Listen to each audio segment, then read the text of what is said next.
Very good morning to all of you. कैसे हैं बच्चे? आई होप आप लोग बहुत अच्छे होंगे और आप लोगों का पढ़ाई बढ़िया चल रहा होगा। तो जैसे कि अगर हम बात करें बच्चे, तो आज का क्लास जो है सीए फाउंडेशन का, अगर मैं बात करूं तो सबसे पहला चैप्टर है जहां पर हम लोग बात करेंगे इंडियन कॉन्ट्रैक्ट एक्ट के अंदर हम लोग बात करेंगे। उससे पहले बिजनेस लॉ का जो है इंट्रोडक्शन, इंडियन रेगुलेटरी फ्रेमवर्क यानी बेसिक्स लॉ के बारे में हम लोग समझेंगे। लॉ क्या होता है लॉ का, क्योंकि हम लोगों ने सबसे पहले कॉन्ट्रैक्ट एक्ट का मैंने क्लास स्टार्ट कराया ताकि आपको बेसिक टर्म्स पता हो जाए। और उसके बाद आज हम लोग बेसिक टर्म्स की अगर बात करें तो यहां पर कुछ रेगुलेटरी फ्रेमवर्क्स हैं, हम उन सभी के बारे में एक बार डिस्कस करेंगे बच्ची। तो आइए, हालांकि मैंने contract act, Indian contract act 1872, sales of goods act 1930 and partnership act, और इसके बाद एलएलपी मैंने सारा ही करा रखा, कंपनीज एक्ट भी करा रखा बच्चे। एक ही एक्ट बचा हुआ है जो ये इंस्ट्रूमेंट वाला एक्ट जो है उसको हम कराएंगे अगली क्लास में। आज हम लोग यहाँ पर करने वाले हैं जो बेसिक चैप्टर नंबर फर्स्ट का है बिजनेस लॉ का, उसके बारे में हम लोग वन शॉट के अंदर कवर करेंगे बच्चे। आइए तो एक बार हम लोग बात करते हैं क्या क्या कंटेंट या फिर पूरे चैप्टर के अंदर हम लोग पढ़ने वाले हैं, एक बार हम लोग उसको समझते हैं। तो आइए सबसे पहले हम लोग लॉ का मतलब समझेंगे, लॉ क्या होता है, लॉ की क्या सोर्सेस होने चाहिए, उसके बाद types of Indian law in India, India में लॉ कितने टाइप्स के होते हैं उन सभी के बारे में डिस्कस करेंगे बच्चे। उसके बाद हम बात करते हैं लॉ मेकिंग के क्या प्रोसीजर होना चाहिए, उन सभी के बारे में डिस्कस करेंगे। फिर लॉ एनफोर्समेंट की बॉडीज के बारे में समझेंगे और की रेगुलेटरी मिनिस्ट्रीज के बारे में हम लोग डिस्कस करेंगे बच्चे। जुडिशियल एनालिसिस सिस्टम का स्ट्रक्चर क्या होना चाहिए, इन सभी के बारे में हम लोग एक एक करके डिस्कशन करेंगे। आइए बच्चे सबसे पहले हम लोग समझते हैं introduction to Indian regulatory framework. तो यहां पर हम बात करें basic definition, ICAI as per institute of chartered accountant of India, a regulatory framework consist of uniform rules and regulation govern the conduct of individual in the society and business. यानी यहां पर अगर हम बात करें तो यहां पर एक रेगुलेटरी फ्रेमवर्क के अंदर क्या क्या चीजें आती, कंसिस्ट ऑफ, ये रूल्स एंड रेगुलेशन होते हैं जो किसी इंडिविजुअल और बिजनेस के ऊपर अप्लाई किया जाता है, जहां पर law are very important so that the societies functions smoothly and fairly. For example, traffic rules help to avoid chances of road accident हम कह सकते हैं। और उसके बाद अगर बात करें as a CA you will often guide client on a legal compliances and finance tax and companies law। यहां पर अगर बात करें एक सीए जो होते हैं एडवाइस करते हैं अपने क्लाइंट को लीगल कंप्लाइंसेस से रिलेटेड, चाहे वो टैक्स का मैटर्स हो, चाहे फाइनेंस का हो, चाहे कंपनीज लॉ हो। तो इस तरह से अगर हम बात करें जैसे ट्रैफिक रूल्स की अगर बात करें बच्चे, तो एक रूल्स एंड रेगुलेशंस क्या करते हैं, अवॉइड करते हैं यहाँ पर होने वाले एक्सीडेंट को। तो यहाँ पर रूल्स एंड रेगुलेशंस को अगर फॉलो करेंगे तो वो चीज़ें कम हो जाएगा। आइए बच्चे हम लोग यहाँ पर बात करते हैं सबसे पहले व्हाट इज लॉ। लॉ का मतलब क्या होता है बच्चे? लॉ को हिंदी में कानून कहते हैं। क्या बोलते हैं? कानून, सेट ऑफ रूल्स। आइए तो यहां पर जब हम बात करते हैं बच्चे लॉ का मतलब होता क्या है, तो सबसे पहले हम लोग बात करेंगे डेफिनेशन। तो set of rules and regulation framed by government, the set of rules and regulations या set of obligation and duties imposed by the government to secure welfare and justice in the societies. मैं यहां पर कह सकता हूं कि set of rules and regulations, set of rules and regulation framed by government to control conduct of the persons is called law। यानी वो rules and regulations जिन्हें सरकार ने बनाए हैं पर्संस की कंडक्ट को, बिहेवियर को कंट्रोल करने के लिए बनाया है, उसको हम लॉ कहते हैं बच्चे। फॉर एग्जांपल के थ्रू मैं आपको समझाता हूं। जैसे यहां पर मान लीजिए मिस्टर एक्स है और यहां पर मिस्टर वाई है। मिस्टर एक्स ने मिस्टर वाई को कहा, मिस्टर एक्स ने समझिए, मिस्टर एक्स ने अपनी मम्मी से कहा, मिस्टर एक्स ने यहां पर अपने मम्मी से बोला कि मम्मी मम्मी मम्मी मेरा एक फ्रेंड है, यानी उस फ्रेंड का नाम क्या है, आइए मान लीजिए राहुल। मिस्टर एक्स ने अपने मम्मी से कहा कि मम्मी मेरा एक मित्र है राहुल, जिनका मैं क्या करना चाहता हूं, मर्डर करना चाहता हूं। मम्मी क्या कहेंगी? आयुष वो जब विजय प्राप्त कर ले? नहीं, ऐसा नहीं कहेंगी। मम्मी ने कहा कि बेटा हमारी सरकार ने कुछ रूल्स एंड रेगुलेशंस बनाए हैं जो कहता है अगर किसी व्यक्ति को अगर हार्म पहुंचाओगे तो लॉ आपको प्रोहिबिटेड कर रहा है, यानी आपको रोक रहा है ऐसा काम करने से, तो तुम्हें कहाँ जाना पड़ेगा, तो जेल जाना पड़ेगा। तो मैं कह सकता हूँ मिस्टर एक्स का जो बिहेवियर है उसको कंट्रोल किया जा रहा है थ्रू रूल्स एंड रेगुलेशन जिन्हें सरकार ने बनाए हैं। This is called law. समझ में आ गया? क्लियर है पॉइंट्स? हम इसी को लॉ कहते हैं। तो इसीलिए कहा गया लॉ का मतलब क्या होता है, set up rules and regulations framed by government to control conduct of the persons is called law. हम उसको सिंपल वर्ड में लॉ कहते हैं। समझ में आ गया? चलिए, law help us know what is right और wrong and the maintain order in the country. यानी लॉ आपको ये सिखाता है क्या राइट है क्या रॉन्ग है, कैसे मेंटेन करना है order in the country. For example, law against stealing, protect people properties and promote safely. बिल्कुल सही बात है, this is called law. Concept समझ में आ गया? तो चलिए हम लोग आगे बढ़ेंगे और सबसे पहले हम लोग बात करते हैं सोर्सेस ऑफ लॉ के। लॉ के क्या सोर्सेस हो सकते हैं, क्या स्रोत हो सकते हैं?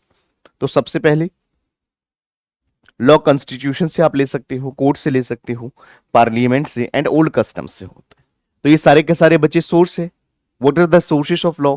तो कॉन्स्टिट्यूशन यानी गिव्स द फाउंडेशन, बिल्कुल सही बात है।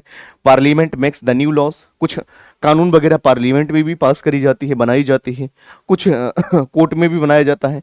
इंटरप्रेट लॉज एंड कुछ old customs and tradition and परंपरा के बिहार पर भी बनाई जाती है। Are followed in not in conflict with the existing law है। For example, Hindu marriage customs are recognise under the personal law. बच्ची यहां पर हिंदू अगर मैरिज की अगर बात करें, customs are recognise under personal law, this is called old customs and traditions. चलिए, तो मेन सोर्सेस आर कॉन्स्टिट्यूशन। यहां पर लॉ के मेन सोर्सेस क्या है? कॉन्स्टिट्यूशन है, लेजिस्लेशन है जिसको एक्ट बोलते हैं, जुडिशियल प्रेसिडेंट है एंड कस्टम्स है बच्चे। तो सारे के सारे लॉ के सोर्स हैं। कॉन्सेप्ट समझ में आ गया? चलिए, Indian laws come from different sources. यहां पर इंडिया में लॉ जो बनाया जाता है बहुत सारे सोर्सेस की मदद से बनाया जाता है। तो कॉन्सेप्ट समझ में आ गया? तो what are the sources of law? तो यहां पर कॉन्स्टिट्यूशन के थ्रू आप लॉ मेकिंग कर सकते हैं। यहां पर कुछ लॉ इंडियन पार्लियामेंट में पास करी जाती है, कुछ कोर्ट में पास किया जाता है, और कुछ ओल्ड कस्टम्स के अंदर क्या होते हैं, लॉ वगैरह फ्रेमिंग किया जाता है। जैसे यहां पर हिंदू लॉ जो है, marriage customs are recognised under personal law. Concept समझ में आ गया बच्चे? चलिए हम लोग आगे बढ़ेंगे और उसके बाद हम लोग डिस्कस करेंगे यहां पर कि यहां पर टाइप्स ऑफ लॉ के कितने प्रकार होते हैं। तो आइए क्लासिफिकेशन की अगर बात करें बच्चे यहां पर, तो एक होता क्रिमिनल लॉ, नेचुरल जस्टिस, उसके बाद सिविल लॉ और उसके बाद कॉमन लॉ। चलिए इन सभी के बारे में एक बार हम लोग टाइप्स के समझते हैं। तो law are classified into criminal, civil, common law and natural common law and natural justice. तो चलिए, each law types serve different purpose. यहां पर जितने भी लॉ है, जितने भी कानून हैं, इन सभी का अलग ही पर्पज है। तो नंबर 1 क्रिमिनल अगर लॉ की बात करें, handles crimes like theft and murder. तो यानी क्रिमिनल लॉ क्या करते हैं, क्राइम को हैंडल करते हैं। चोरी वगैरह होती है या मर्डर होती है, उसको ये क्या करते हैं, हैंडल करते हैं। उसके बाद सिविल लॉ की बात करें, deals with the issues like land dispute. Civil law क्या होता है, लैंड डिस्प्यूट और कॉन्ट्रैक्ट उसके बारे में करते हैं। कॉमन लॉ की बात करें बच्चे, comes from past judgement. Common law क्या होता है, कम्स फ्रॉम पास्ट जजमेंट। तो पास्ट जजमेंट से जो कंक्लूजन निकाला जाता है, कॉमन लॉ के अंदर आता है बच्ची। नेचुरल जस्टिस की बात करें, ensures fairness, example suing someone over non payment falls under the civil law. तो यहां पर नेचुरल जस्टिस की अगर बात करें बच्ची, तो एंश्योर्स फेयरनेस। फॉर एग्जाम्पल की बात करें, sewing someone over non payment, तो यहां पर किसी व्यक्ति ने पेमेंट नहीं करा है, ये नेचुरल जस्टिस के अंदर आ जाता है बच्चे। तो these are the types of law and classification. Concept समझ में आ गया? Criminal law, natural justice, civil law and common law. Clear है बच्चे? तो चलिए हम लोग आगे बात करेंगे। आइए उसके बाद हम लोग बात करते हैं क्रिमिनल लॉ का मतलब क्या होता है। आइए इसके बारे में हम लोग समझते हैं क्या मतलब होता है क्रिमिनल लॉ। तो it deals with the violation of law.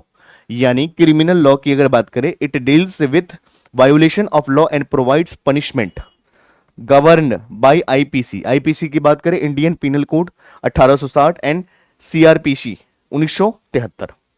हम उसको क्या बोलते हैं, क्रिमिनल लॉ। आइए, criminal law punishes serious actions that harm the society, बिल्कुल सही बात है। For example, robbery, fraud and assault are the crimes. The court may send the person to jail or impose the fine. या तो उसको jail भेजा जाएगा या तो क्या किया जाएगा, उसके ऊपर फाइन लगाया जाएगा, या बोथ हो सकता है। कॉन्सेप्ट समझ में आ गया? तो चलिए हम लोग आगे बात करेंगे बच्चे। उसके बाद civil law. Now, what do you mean by the term civil law? Civil law का मतलब क्या होता है सर, आप बताएं। तो चलिए सबसे पहले डिस्प्यूट रिजोल्यूशन की बात करी जाती है, govern by CPC, compensation focus. आइए हम लोग एक एक करके चीजों को समझते हैं। Resolve dispute between the individual and organisation, यहां पर जो इंडिविजुअल और ऑर्गेनाइजेशन के बीच में जो यहां पर डिस्प्यूट अराइज होती है उसको रिजॉल्व करने का काम करती है कौन? Civil law. उसके बाद civil procedure code, civil procedure code यानी सीपीसी का मतलब होता है सिविल प्रोसीजर कोड 1908 प्रोवाइड कर रहा है फ्रेमवर्क। उसके बाद often result in the monetary compensation rather than the imprisonment. बच्ची यहां पर क्या होता है, ज्यादा फोकस इम्प्राइजनमेंट पे, सजा पे ना देकर के कंपनसेशन पर, मॉनेटरी कंपनसेशन पे फोकस करी जाती है। चलिए, it resolve dispute between the individual and organisation govern by CPC act 1908। CPC का मतलब सिविल प्रोसीजर कोड। चलिए, civil law settles private dispute often with the money as compensation. For example, if two neighbors argue over land boundaries, civil courts solve, no jail, just adjust, just judgment and compensation. तो यहां पर किस पर focus किया जाता है? Punishment पे नहीं, यहां पर मॉनेटरी कंपनसेशन पर फोकस करी जाती है। कॉन्सेप्ट समझ में आ गया बच्चे? चलिए हम लोग कॉमन लॉ के बारे में बात करते हैं। कॉमन लॉ का मतलब क्या होता है? कॉमन का मतलब कॉमन होता है, तो यानी जुडिशियल डिसीजन की बात करें, law developed through court ruling, तो यहां पर लॉ डेवलप्ड करता है through court ruling.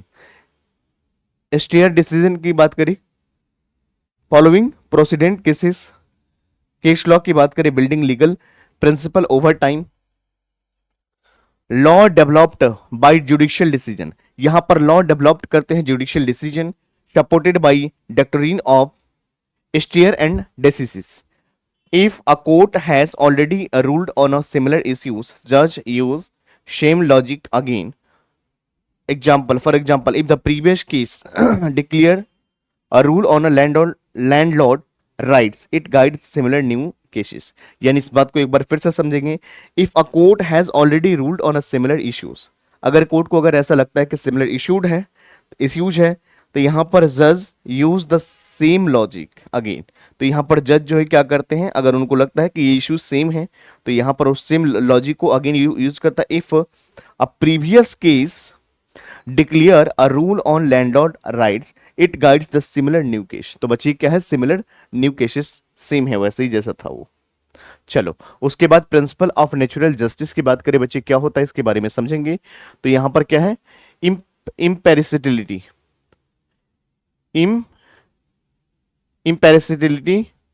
No one should be जज इन हिज ओन केस। यहां पर कोई अपने आप को क्या होते हैं, जज नहीं बन सकते हैं। उसके बाद फेयर हियरिंग की बात की जाता है, लिसन टू अदर साइड, हमें सुनना पड़ता है अदर साइड को। और उसके बाद रिजल्ट डिसीजन, जो judgments must be based on the evidence. यहां पर जो आपका जजमेंट कैसा होना चाहिए बच्ची, यहां पर आपका जजमेंट किसके ऊपर होना चाहिए, एविडेंस के ऊपर बेस्ड होना चाहिए, इस बात का ध्यान रखोगे। बेस्ड ऑन फेयरनेस, क्लैरिटी होना चाहिए। Includes no one should be जज इन हिज ओन केस, यहां पर कोई अपने केस के लिए जज नहीं बन सकते। And listen to other side, यहां पर दूसरी साइड दूसरे पक्ष जो सामने वाले पक्ष जो है उनका सुनना पड़ेगा। ठीक है, चलिए, natural justice ensure unbiased, natural justice ensures unbiased and fair hearing.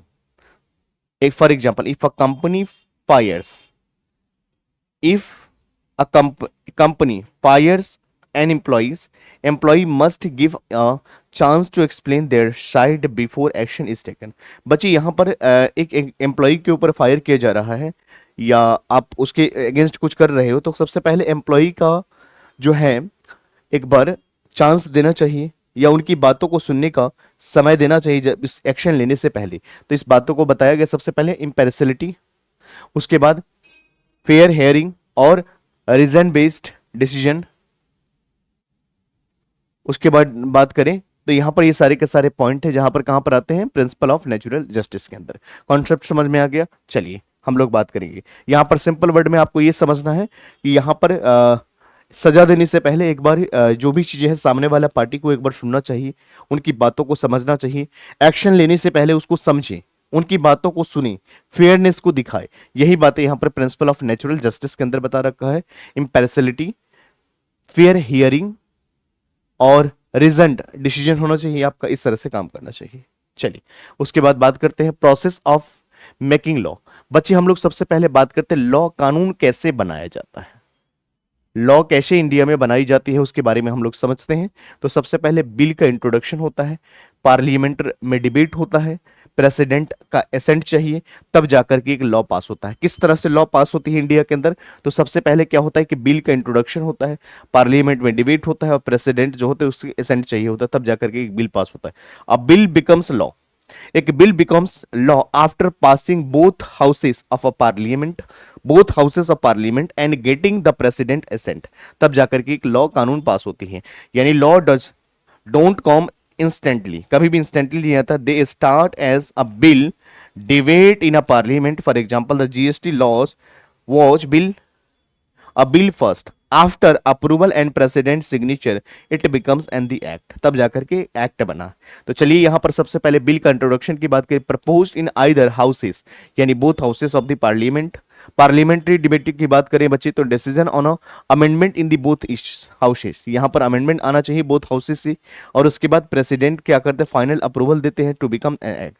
तो एक एक्ट बनने के लिए प्रेसिडेंट का अप्रूवल लेना जरूरी होता है, तब जाकर के कानून एक लॉ बनाया जाता है। तो सबसे पहले बिल का इंट्रोडक्शन होता है, फिर पार्लियामेंट में डिबेट चलता है उसके ऊपर, फिर प्रेसिडेंट उसमें अप्रूवल दे देते हैं, तब जाकर के एक लॉ बन जाता है। चलिए उसके बाद बात करें बच्चे constitution and law making powers. आइए यहां पर हम लोग constitution and law making power के बारे में बात कर रहे हैं। तो यहां पर कई सारे लिस्ट है, union list, state list, concurrent list. क्या मतलब होता है यूनियन लिस्ट, क्या मतलब होता है स्टेट लिस्ट, और क्या होता है concurrent list. The constitution divides the law making powers between centre state and through three list, यानी यूनियन लिस्ट है, स्टेट है एंड कंकरेंट लिस्ट है। ये तीन लिस्ट है। आइए यूनियन लिस्ट का मतलब क्या होता है, centre makes law on defence, currency etcetera. State makes a laws on a police, health etcetera. Both concurrent में both can makes a law on education, marriage etcetera. तो इस तरह से तीन क्या है बच्चे यहाँ पर लिस्ट है। इन तीनों लिस्ट को मिला करके हम लोग यहाँ क्या करते हैं, लॉ को पावर, किस लॉ को कितना पावर दिया गया है उसके बारे में, मेकिंग पावर्स के बारे में, यूनियन लिस्ट में क्या आते हैं, स्टेट लिस्ट में क्या आते हैं, कंकरेंट लिस्ट में क्या आते हैं, इस तरह से दिया गया है बच्चे। समझिए who makes which law is clearly defined, यहां पर कौन व्यक्ति कौन सा लॉ बनाएगा। यानी डिफेंस की बात करें, करेंसी की बात करें तो यूनियन लिस्ट डिसाइड करेगा। अगर मैं बात करूं यहां पर पुलिस का क्या लॉज होना चाहिए, हेल्थ का क्या होना चाहिए, स्टेट लिस्ट होता है। कंकरेंट की अगर बात करें बच्चे यहां पर both can laws, education, marriage etcetera. समझ में आ गया। For example education laws can be made by both centre and state. तो यहां पर अगर एजुकेशन की बात करें दोनों ही स्टेट मिलकर के काम करते हैं। आइए उसके बाद एनफोर्समेंट ऑफ लॉ, एक लॉ कैसे इन्फोर्समेंट में आता है उसके बारे में चर्चाएं करेंगे। तो सबसे पहले अगर बात करें बच्चे यहां पर तो क्या करना चाहिए, implementation is done by government minister based on the whether the law is central और स्टेट। तो यहां पर इंप्लीमेंटेशन जो डन किया जाता है government ministers based on whether law is central और गवर्नमेंट, ये लॉ सेंट्रल है या स्टेट है। चलिए इजी एक्सप्लेनेशन विद एग्जांपल कि once a law is made, एक बार अगर लॉ बना दी जाती है specific department and the government makes sure people followed it. For example if the central government makes a law on GST, अगर central government अगर बना देती है law in GST, the ministers of finance ensure the it's proper application across in India. तो यहां पर इस तरह से क्या होता है, implementation is done by government. Implementation कहां से आती है, गवर्नमेंट के through, ministries based on weather the law is central और स्टेट। तो यहां पर बताया जाता है ये लॉ सेंट्रल है या government. Once a law is made specific department of government makes sure people is follows it. कैसे इसको फॉलो किया जाता है, if the central government makes a law on GST, यहां पर अगर सेंट्रल गवर्नमेंट अगर बनाता है लॉ जीएसटी के ऊपर, the minister of finance ensure the proper application to across the India.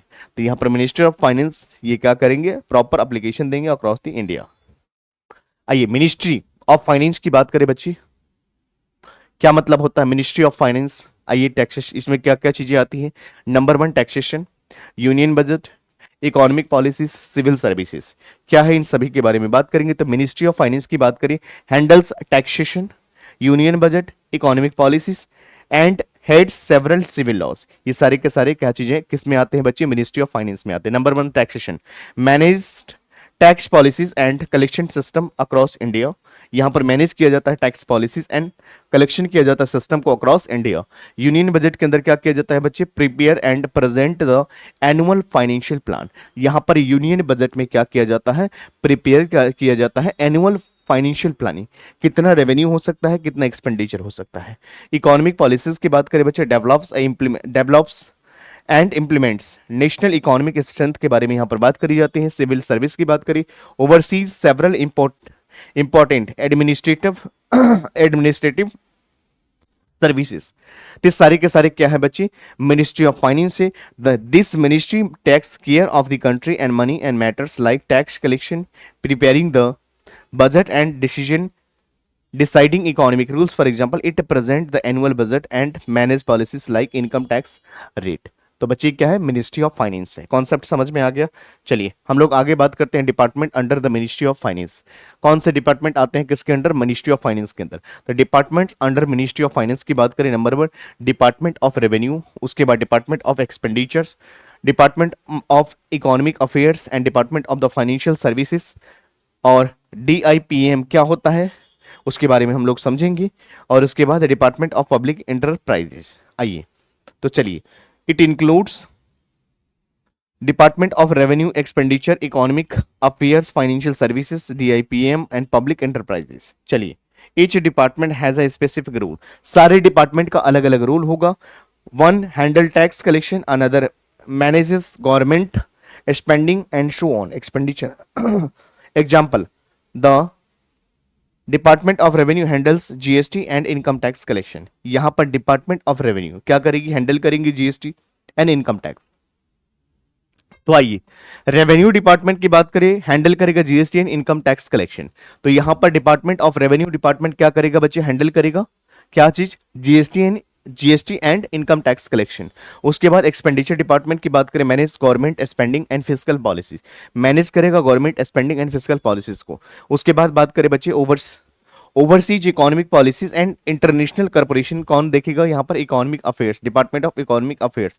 Department of financial services की बात करें, रेगुलेट करेगा बैंकिंग एंड इंश्योरेंस सेक्टर को रेगुलेट करेगा। DIPM की बात करें, manage government investment and disinvestment. यहां पर क्या मैनेज करते हैं DIPM, यहां पर गवर्नमेंट का क्या इन्वेस्टमेंट होना चाहिए, क्या डिस इन्वेस्टमेंट होना चाहिए, उसको मैनेज करेगा। डिपार्टमेंट ऑफ पब्लिक एंटरप्राइजेस की बात करें, oversees public sector companies their operations. समझ में आ गया। चलिए, तो इस तरह से हमें इन चीजों को समझना थे। सारे सभी किस ऑर्गेनाइजेशन का या किस मिनिस्ट्री का ऑफ फाइनेंस का क्या रोल होना चाहिए उसके बारे में यहां पर डिफाइन करा गया है। आई होप कॉन्सेप्ट समझ में आ गया होगा। चलिए, मिनिस्ट्री ऑफ कॉर्पोरेट अफेयर्स की बात करें, MCA की बात करें, मिनिस्ट्री ऑफ कॉर्पोरेट अफेयर्स की बात करें बच्चे यहां पर, तो यहां पर administrator companies act, LLP act, insolvency code deals with company related law, यानी this ministry ensure companies follow business laws rules properly. If for example, if a company is framed, एक कंपनी को बनाया गया, फॉर्म्ड करा गया, it must register under companies act and MCA check all legal compliances. बच्चे ध्यान रखेंगे, से फॉर एग्जांपल कि यहां पर एक कंपनी बनाया गया तो कंपनी को रजिस्टर्ड करना पड़ेगा उस एक्ट के अंदर, ये कौन बताते हैं, और सारे के सारे लीगल कंप्लाइंसेस को कौन चेक करेगा, MCA, ministry of corporate affairs. समझ में आ गया। तो चलिए, कंपनीज एक्ट की बात करें, primary legislation for companies regulations. LLP act की बात करें बच्चे, govern limited liability partnership act. LLP act है, कहां पर रजिस्टर्ड करना पड़ेगा, limited liability act, partnership act 2008। Insolvency code की बात करें, मैनेज बैंकरप्सी, यहां पर मैनेज किया जाएगा बैंकरप्सी एंड इंसॉल्वेंसी प्रोसेस को। तो इस तरह से मिनिस्ट्री ऑफ कॉर्पोरेट अफेयर जो है इसमें सपोर्ट करेंगे और इस तरह से काम किया जाएगा। समझ में आ गया। चलिए, उसके बाद ministry of laws and justice की बात करें बच्चे, यहाँ पर ministry of laws and justice क्या है, तो सबसे पहले बात करें मैनेज लीगल अफेयर्स, बिल्कुल सही बात है। उसके बाद draft legislation and overseas justice, और उसके बाद एडमिनिस्ट्रेशन। तो ये सारा का सारे काम करेंगे। For example, this ministry helps the create and revive laws and gives the legal advice to other ministry. For example, it may draft a new laws on a data protection and suggest changes in the existing law. तो उस law में क्या changes लाया जा सकता है। Legal affairs की बात करें, manage legal matters of the government, यहाँ पर मैनेज करना पड़ेगा लीगल मैटर्स जो है गवर्नमेंट का। उसके बाद लेजिस्लेशन ड्राफ्टिंग की बात करें, creates and revive laws. Justice administration की बात करें, ओवरसीज जुडिशियल सिस्टम फंक्शनिंग, इस तरह से काम किया जाएगा। तो ये सारे के सारे बच्चे क्या है, ministry of law and justice. I hope आपको समझ में आ गया होगा। चलिए एसबीआई की, सेबी की बात करें बच्चे, सेबी क्या होता है, security exchange board of India. आइए इसके बारे में हम लोग समझते हैं। Regulate securities and commodities market, created under SEBI's act 1992। SEBI keeps the stock market, SEBI क्या करता है यहाँ पर, स्टॉक मार्केट को क्या करता है, चेक करता है। And fair, transparent and show investor and protected from, for example, if the check insider trading and monitors how companies raise money from the public। किस तरह से यहाँ पर कंपनी जो है रेज कर सकती है मनी को फ्रॉम द पब्लिक। चलिए सबसे पहले मार्केट रेगुलेशन की बात करेंगे, monitor and regulate securities and commodities market. उसके बाद अगर इन्वेस्टर प्रोटेक्शन की अगर बात करें, safe guards interest in the investor and against fraudulent practices. तो यहाँ पर किसके सेफ में बात करते हैं, इन्वेस्टर के सेफ में, ताकि उनके साथ कोई फ्रॉडुलेंट टाइप की एक्टिविटीज ना हो। मार्केट डेवलपमेंट की बात करें, promote fair and transparent trading practice. तो यहाँ पर किसको ट्रांसपेरेंट फॉर्म में कर रहा है, प्रमोट कर रहा है ट्रेडिंग प्रैक्टिसेस को। फ्रॉड प्रिवेंशन की बात करें, investigates and prevents insider trading market manipulations. चलिए तो इस तरह से यहाँ पर सेबी का क्या है, ये काम है। समझ में आ गया बच्चे, क्लियर है पॉइंट्स। चलो उसके बाद हम बात करते हैं RBI, reserve bank of India की बात करें बच्चे, तो रिजर्व बैंक ऑफ इंडिया आप लोगों को पता है, central bank debts control currency. Central bank हम इसको बोलते हैं, सेंट्रल बैंक कौन है, आरबीआई है। यहाँ पर कंट्रोल कर रहा है करेंसी को, मॉनेटरी पॉलिसीज को, बैंकिंग रेगुलेशंस को। आइए, SEBI manage RBI money's flow, print currency and regulates bank. For example यहाँ पर आरबीआई ने डिक्लेयर कर दिया repo rate and makes rules for a bank like SEBI and और एचडीएफसी। सबसे पहला करेंसी कंट्रोल की बात करते हैं यहाँ पर बच्ची, तो यहाँ पर prints and manage circulation of India currency.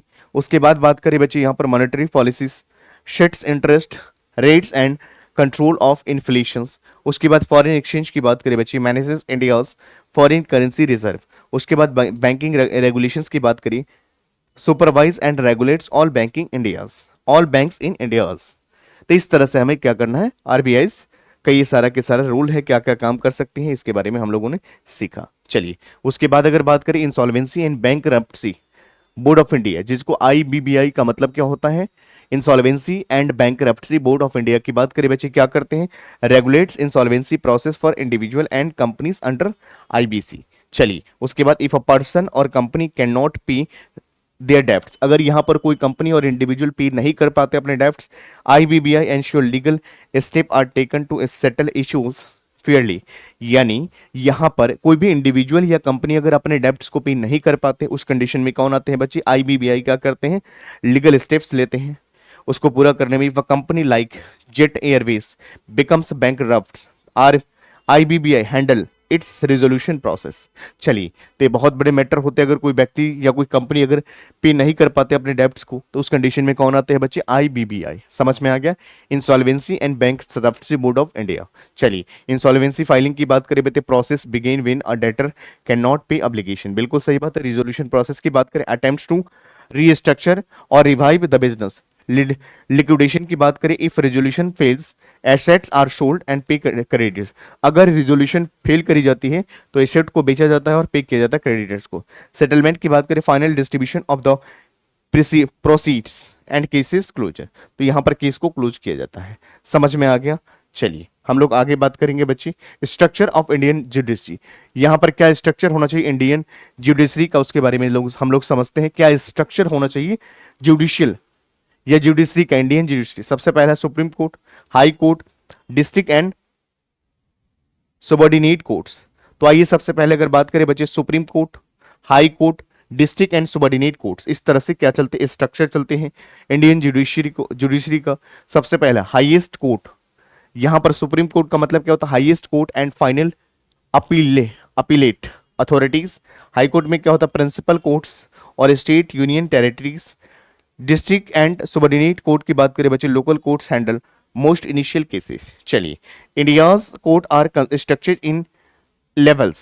If not satisfied with the lower judgment and if a person can go higher court, a case from district court can appealed in a high court and then to the supreme court। तो इस तरह से structured form में काम करी जाती है। चलिए, उसके बाद बात करें रोल ऑफ जुडिशरी, क्या रोल होना चाहिए जुडिशरी का, उसके बारे में हम लोग समझते हैं। तो it interpret laws, resolve dispute, ensure justice delivered fairly। बिल्कुल सही बात है। Court explain laws, resolve disagreements and ensure justice is done। For example, if two companies fight over a contract, the court interprets the law and gives decision। बिल्कुल सही बात है। Law interpretation क्या होता है? Court explain and interpret laws passed by the legislature to appeal that them the specific cases, they determine the meaning and intent behind legal provision when they are ambiguity।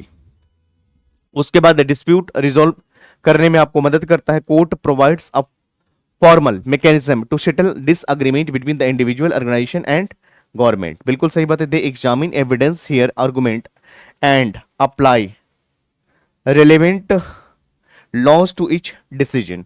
उसके बाद justice delivery की बात करें, the judicial ensure that justice is delivered fairly and impartiality to all citizens। It protected fundamental rights and ensured that all the proceeding and followed due process of the law। तो इस तरह से क्या बच्चे, ये सभी का रोल होता है। तो यहां पर इस तरह से हमें समझना है कि it interpret laws, resolve dispute, कैसे हम इस डिस्प्यूट को रिजॉल्व करेंगे, एंश्योर जस्टिस डिलीवर्ड फेयरली, इन सभी के बारे में हम लोग समझते हैं। कॉन्सेप्ट क्लियर है बच्ची? चलिए, आज की क्लास के अंदर हम लोगों ने क्या सीखा उसके बारे में एक बार समझते हैं। तो सबसे पहले मैंने बताया कि लॉ का मतलब क्या होता है। मैंने कहा set of rules and regulation framed by government to control conduct of the persons is called law. हम उसको कानून बोलते हैं। सोर्सेस ऑफ लॉ की बात करें तो main sources of law includes constitution, parliament, courts and customs. Types of law की बात करें बच्चे, यहाँ पर क्रिमिनल लॉ आते हैं, सिविल लॉ आते हैं, कॉमन लॉ आते हैं, नेचुरल जस्टिस प्रिंसिपल आते हैं। लॉ के मेकिंग के प्रोसेस क्या होता है? अ बिल को become an act after passing both houses of the parliament. President का असेंट चाहिए होता है। रेगुलेटरी बॉडीज की बात करें, सेबी क्या होता है, आरबीआई क्या होता है, एमसीए क्या होता है, आईबीबीआई क्या होता है, others enforcement law under the various ministers, सभी के बारे में चर्चाएं करा मैंने। और उसके बाद जुडिशियल सिस्टम क्या होता है उसके बारे में डिस्कस करें। इंडिया जुडिशियल हैज सुप्रीम, सबसे पहले सुप्रीम आता है, supreme court, high court and district and court for justice. इस तरह से हम लोगों ने कंप्लीट करा। तो आज की क्लास को की अगर हम बात करें बच्चे, तो मैंने आज इंडियन कॉन्ट्रैक्ट एक्ट की अगर हम बात करें, यहां पर सबसे पहला बिजनेस लॉ का इंट्रोडक्टरी ये क्लासेस था जहां पर बेसिक्स के बारे में बताया गया, लॉ क्या होता है, सोर्सेस ऑफ लॉ क्या होता है, लॉ कैसे बनाया जाता है इंडिया के अंदर। इस तरह से हम लोगों ने सभी चीजों को समझा। आई होप आपको सभी कॉन्सेप्ट समझ में आ गया होगा। बाकी एक चैप्टर आपका रह रहा है, उसको हम करा देंगे। बाकी सारा ही बिजनेस लॉ मैंने कंप्लीट कराया है। जिन बच्चों ने नहीं देखा प्लीज जाकर के वॉच कर सकते हैं। ये क्लास उन सभी बच्चे के लिए इंपॉर्टेंट है जिनका एग्जाम क्या है, मई 2025 में है। बाकी मिलते हैं अगले पार्ट में अगले क्लास के साथ। यहाँ तक आप लोग रिवाइज करोगे। Thank you so much, take care.